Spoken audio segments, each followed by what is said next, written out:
Salam qızlar, bugün sizə dairəvi taxta altılıqla bu cür model səbət toxunuşunu göstərəcəm.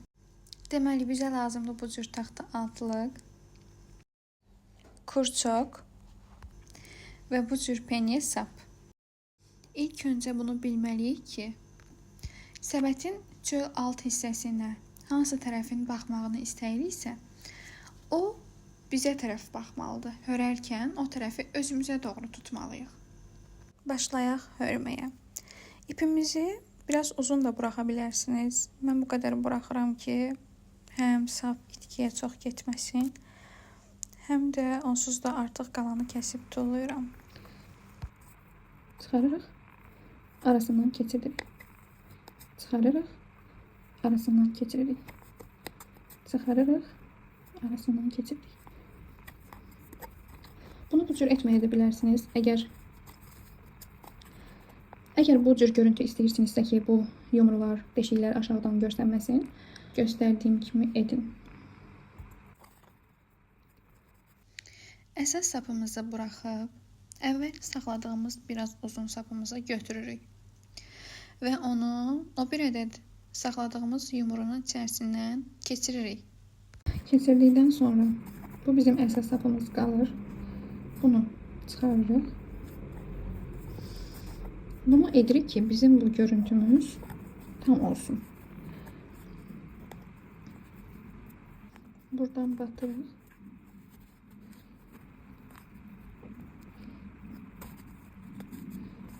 Buradan çıxırıq. Gördüyünüz kimi buradan tutup buradan çıxırıq. Gördünüz? Bu cür oldu. Bu qalan hissəni isə kəsmirik. Əgər biz bunu kəsəriksə, bizim nə vaxtsa səbətimiz açıla bilər. Ona görə də hörən zaman bunu içinə qatıb hörəcəyik. Burada gördüyümüz bu deşikdən giririk və ilməyimizi çıxarırıq. Əgər siz bu cür istəyirsinizsə, 3 deşikdən 2 dənə keçirirəm, 1 deşikdən 1 dənə keçirirəm. 3 deşikdən 2 dənə, 1 deşikdən 1 dənə. İndi baxaq. Bunu əlimizdən tuturuq. Burada saxlayırıq. Saxlayırıq.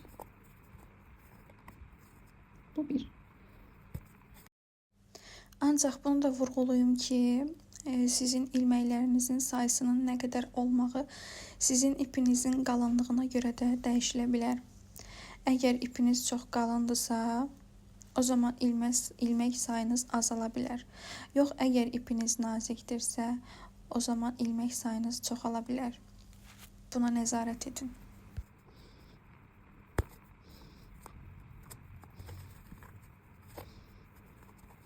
İki.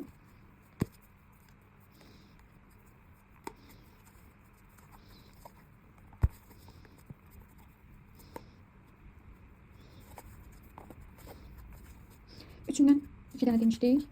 Birindən 1 dənə demişdik. Bu cürdən toxuyuruq. Sıramızı hörüb bitirdik. İndi necə birləşdirmək lazımdır, onu göstərmək istəyirəm. Arxa yüzü bu cür alırıq. Birincidən batırıq.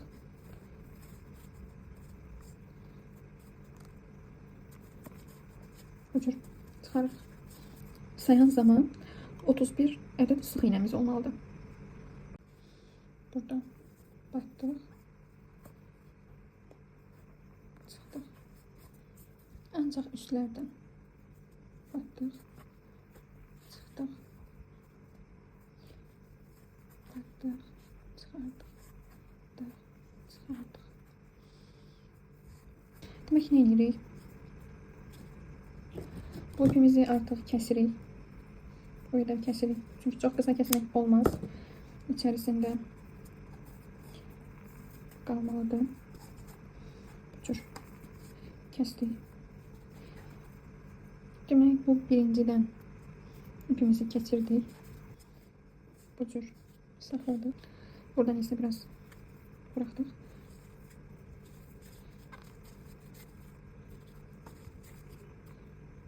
Buradan ikisinin altından keçiririk. Və bir sıx iğnə toxuduq. Çıxardıq. Ördük. Battık. Çıxardıq.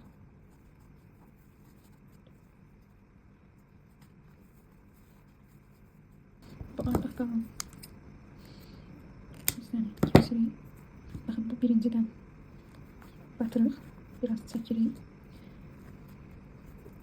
Bu ipimizi arxaya atırıq. Keçirdik. Keçirdikdən sonra bunun aşağısındakı buradan tən ortadan bakın tən ortasından batırıq. İkisinin altından çıxırıq. Ortasından çıxırıq. Ehtiyatlı olun ki bu çıxmasın. Bunu elimizlə tutup bunu çıxarırıq. Və bunu da keçirdikdən sonra esas ipimizi tuturuq və ilmeğimizi arasından geçiririk. Yine birinci sık iğnemize dokunmuş olduk. Dokuyuruq. Bu aralardan yok. Tam bu ikisinin arasından tam merkezden çıxırıq. Birleştiririk. Çıxırıq. Tam merkezden geçiririk. İlmeğimizi çıxarırıq. Dokuyuruq. Geçiririk. Tam merkezden çıxarırıq və dokuyuruq. İndi mən bunu axıra kimi bitireyim, gəlirəm. Mən səbətimizi ümumilikdə 10 sıra hörürəm. Gördüyünüz bu səbətdə isə 9 sıranı ağ iplə, 1 sıranı isə karisnev iplə hörəcəm. Hörməyimizdə heç bir dəyişiklik yoxdur. Eyni qayda ilə necə hörürdüksə, elə də davam edirik.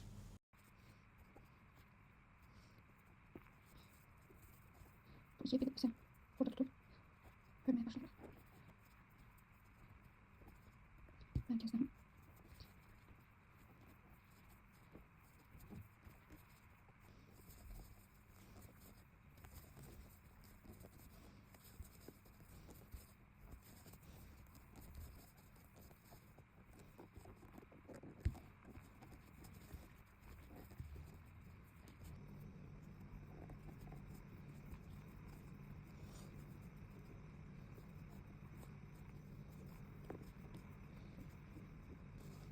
Və səbətimizi tamamilə bitirmək üçün hər səbətdə olduğu kimi zəncir çəkməliyik sonda ki, səbətimizə səbət görünüşünü versin.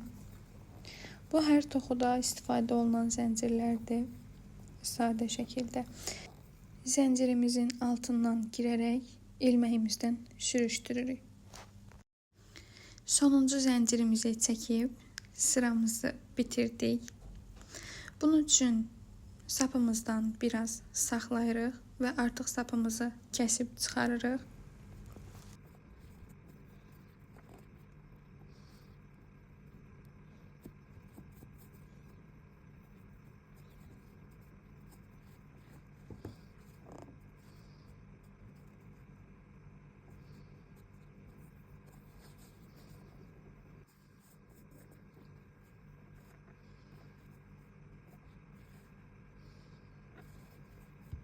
Bu artıq qalan sapımızı isə ilməklərimizin arasında itiririk.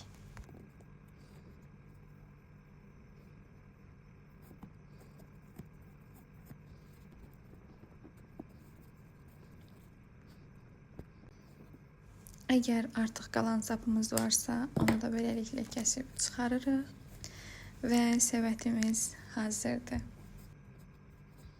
Gülə-gülə, sağlıqla işlədin inşallah.